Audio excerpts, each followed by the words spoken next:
J'ai acheté régulièrement une villa en 2013. J'en détiens seul le certificat d'enregistrement que l'usurpateur politique ne détient et n'en détiendra jamais.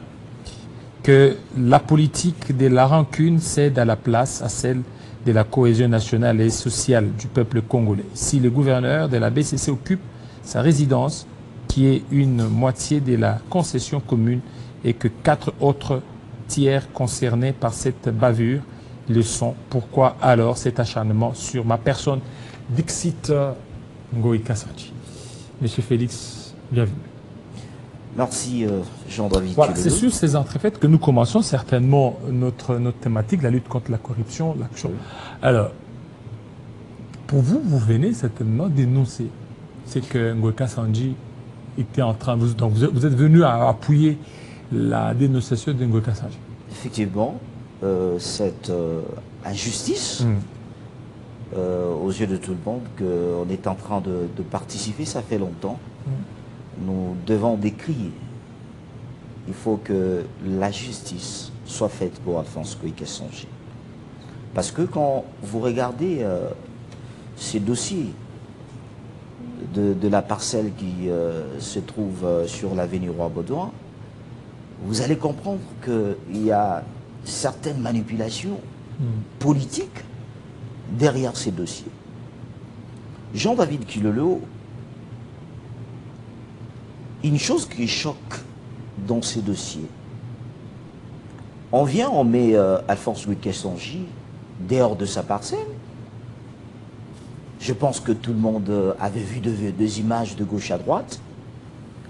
Au moment où si nous revenons dans l'histoire de ce dossier, on va comprendre que c'est lui aujourd'hui qu'on fait attribuer la parcelle Gabriel Mokia, qui s'était endetté à l'Union zaïroise de la banque, à cette époque-là.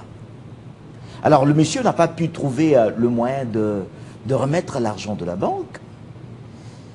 Comme il était malin, il est allé trouver des dossiers d'une façon qui n'était pas bonne, en accusant justement la banque, ainsi de suite, jusqu'à tel point on a pris un dossier entre la banque et Gabriel Mokia. Le monsieur, la banque était obligée de donner au moins plus de 7 millions de dollars à Gabriel Mokia, parce que le monsieur s'était procuré des documents, d'abord aujourd'hui que je dis des documents mafieux, pour posséder et être, s'est donné raison. Alors quand tout était déjà établi, là c'était en 1995, qu'on a rendu un jugement par l'État, qu'on a rendu par la justice, qui a rendu un jugement pour qu'on puisse procéder à la vente publique de ce parcelle. Parce qu'il ne s'agit pas seulement de Ngoï Kassaji, il y en a au moins 5.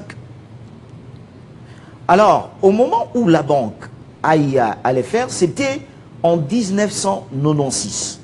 Et en ces moments-là, il y a le monsieur qui s'appelle, au nom de monsieur Zohar Keller, qui a acheté cette parcelle par la vente publique que l'État avait effectuée.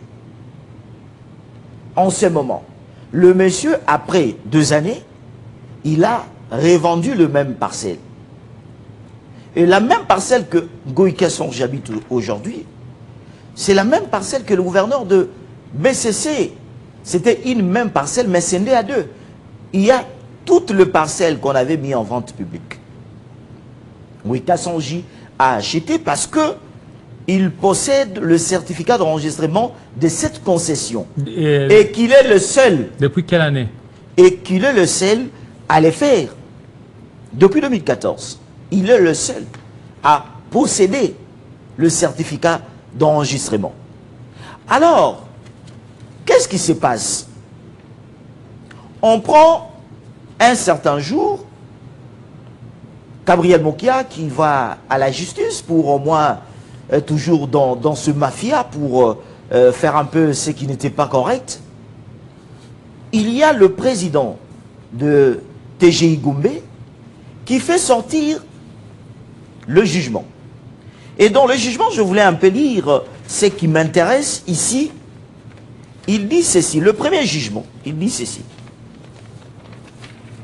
Il dit, vu l'article 20 de l'ordonnance du 12 novembre 1886, instituant la procédure spéciale en matière de vente publique, recevant la requête du 15 janvier 2019 de M. Mokia Mandembo Gabriel, nous disons non fondée et la rejetons. Ça, c'était le 15 janvier 2019. C'est-à-dire, tout ce que Mokia a eu à faire pour récupérer, pour mettre ce mafia comme il s'était habitué avec, le jugement du président de 2019 dit la requête de M. Mokia non fondée et irrécevable. C'est-à-dire qu'il n'a pas le droit. Mokia. Mais après, une année après, au même tribunal, un autre jugement sort. Donnant cette fois-là la raison à Mokia. La raison pour mettre Ngoï Kassonji dehors de cette parcelle. Et tout ça, c'est la politique. Et moi, je dirais, c'est une décision politique. Pourquoi? Et pourquoi une décision politique? La parcelle dont aujourd'hui Ngoï Kassonji est, c'était une même parcelle avec le gouverneur de BCC. Mais pourquoi on a scindé ça? Une partie Ngoï Kassonji a possédé ça, une autre, le gouverneur de BCC. Mais pourquoi ça prendre seulement la parcelle de Ngoï Kassonji? Si tel était le cas, que la parcelle appartenait à Mokia, parce que ça, jamais de sa vie, il n'a jamais eu de document qui prouve que cette parcelle est à lui. Mais on devrait aussi aujourd'hui mettre le gouverneur de BCC dehors. Mais pourquoi seulement choisir Alphonse Ngoï Kassonji? Il gêne. Il gênerait en quoi alors que lui? Parce que aujourd'hui, aujourd'hui je vous le dirais, il y a certaines personnes, je l'ai dit à haute voix, le chef de l'État, Félix Antoine Tshisekedi, prône aujourd'hui l'état de droit. Et l'état de droit, c'est aussi respecter les tests. L'état de droit, c'est aussi respecter le bien de gens. Mais lorsque vous prenez certaines décisions en cachette la nuit, pour faire mal à un citoyen congolais, avec l'argent de sa sueur, qui s'est procuré cette parcelle, en pleine journée, vous venez l'humilier. Pourquoi? Parce qu'il y a certaines personnes qui se sont trouvées quelque part pour décider de mettre Ngoï Kassonji dehors. Vous demanderez, je vous l'ai dit, vous demanderez à chaque instant Mokia de prouver s'il possède le certificat d'enregistrement de cette concession. Il n'en a pas. C'est pour cela nous sommes venus crier haut et fort. Ce sont de tels genres de dossiers que le ministre, surtout le nouveau ministre de la Justice, Constant Mutamba, devait au moins s'en saisir. Pourquoi? Parce que ce n'est pas Ngoï Kassonji seulement. Il y a aussi certains de Congolais, quand je vous parle en ce moment, qui sont en train de souffrir de la même façon. Pourquoi? Parce qu'il y a certaines personnes qui se voient plus que la loi pour dicter cette loi et donner les injonctions de gauche à droite pour prouver à la face du monde que nous sommes là et nous dirigeons.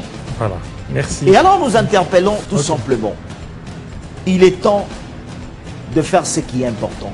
Ce qui est important, c'est aider le chef de l'État, que la justice puisse dire le vrai droit. Parce que quand vous prenez quelqu'un, vous ravissez la parcelle d'une personne, ni procès, ni un jugement, qui pense que tant que ça est là, Mokia n'a été jamais en procès avec Ngoï Kassonji. Parce que ces gens-là connaissent que quand ils seront en procès, Mokia n'a aucun document à brandir pour prouver. Parce que même en 2019, le président de TGI Gombe l'avait prouvé. Pourquoi? Parce qu'il avait trouvé cette requête de Mokia non fondée et irrécevable. Mais pourquoi aujourd'hui s'en prendre? C'est pour cela que nous interpellons aujourd'hui tout le monde, aujourd'hui, pour dire faisons ce qui est essentiel pour respecter au moins aussi le bien des gens. Faisons ce qui est essentiel aujourd'hui pour avoir une justice qui est pour tout le monde. Ce n'est pas une justice qu'on manipule de gauche à droite parce que le chef de l'État l'a dit. Notre justice est malade. Est-ce que nous devons continuer à soutenir cette thèse du chef de l'État que notre justice est malade? Non. Merci. Nous devons encourager aujourd'hui ceux qui prennent des décisions au niveau de la justice de dire ce qui est essentiel. C'est-à-dire ce que nous demandons aujourd'hui, que la justice soit faite, qu'on puisse remettre à Alphonse Boïka sa parcelle tranquillement. Parce que ce qui s'est fait aujourd'hui, c'est l'injustice. L'injustice qui n'est pas dans une bonne manière pour encourager l'état de droit que le chef de l'État est en train de prôner aujourd'hui, mais l'injustice pour faire plaire à certaines de têtes qui se sont dit qu'aujourd'hui, nous devons humilier Boïka Sanchi. Je l'ai toujours dit, il reste le seul aujourd'hui sur l'espace Grand Kassai à faire la fierté de ces points-là. Voilà. Si aujourd'hui, on voulait s'apprendre au monsieur, je l'ai dit, il a une famille, vous ne savez pas de quelle façon il passe ces moments, parce que lorsque vous procurez quelque chose avec votre propre suaire et qu'il y a quelqu'un quelque part, il le dicte de loi pour vous faire mal, ça sera très mal. Monsieur Chamala Félix, restez branché sur Télé 50. À très bientôt.